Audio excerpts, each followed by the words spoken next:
নমস্কার, গিরিধারী কিচেনে পনির পোস্ত একদম কম সময়ে। প্রথমে কড়াতে হাফ লিটার জল ফুটতে দিয়ে দিলাম, তাতে হাফ চামচ লবণ দিয়ে এই ফুটনো জল ধোয়া 200 গ্রাম পনিরের মধ্যে 15 মিনিট ভিজিয়ে রাখলাম। এখন কড়াতে 3 চামচ তেল গরম করে ভিজিয়ে রাখা পনিরগুলো জল ঝরিয়ে হালকা ভেজে নিয়ে তুলে রাখবো।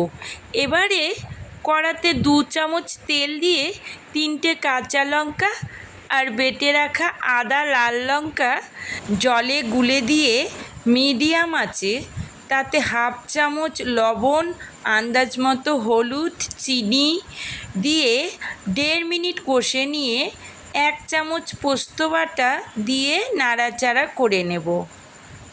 এবারে গরম জল দিয়ে আস্তে আস্তে এটাকে ভালো মতো করে 2 মিনিট ধরে কষে নেব।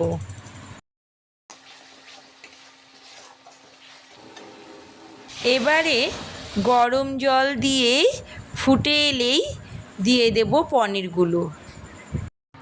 বাকি 1 চামচ পোস্ত দিয়ে 30 সেকেন্ড নেড়ে চেড়ে 2 চামচ সর্ষের তেল আর 2টো কাঁচা লঙ্কা দিয়েই রেডি পনির পোস্ত।